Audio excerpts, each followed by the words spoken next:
Welcome to this Windows Computer and Technology channel, and to answer a question about how do I change the default app that opens a type of document that I want to use. So it could be a PDF, it could be a video file, it could be an audio file, it could be a text document. Maybe you have your favorite app that you like to use, and for some reason it all changed. Maybe a Windows update. Maybe you installed some other software and defaults kind of changed automatically. So how do you have your default back? Whatever the document, whatever the app that you need and the file that you need to open, as long as the app that you want to use is there, that's the most important thing. You need to know if your app is installed.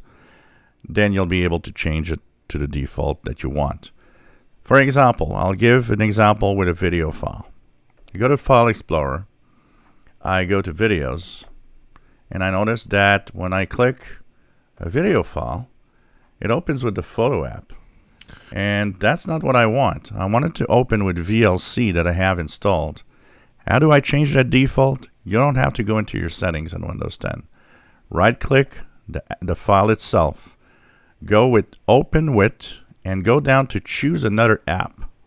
Here, you choose your favorite app.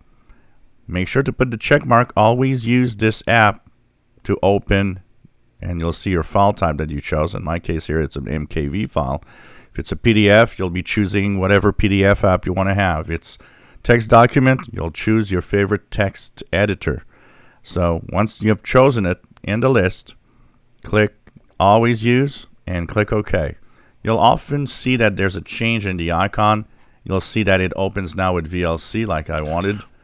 And if your app doesn't show up on the list, then that means it's probably missing, which means you need to go on the internet, download your favorite app, and then you're going to see it appear in the list of which one you want to choose.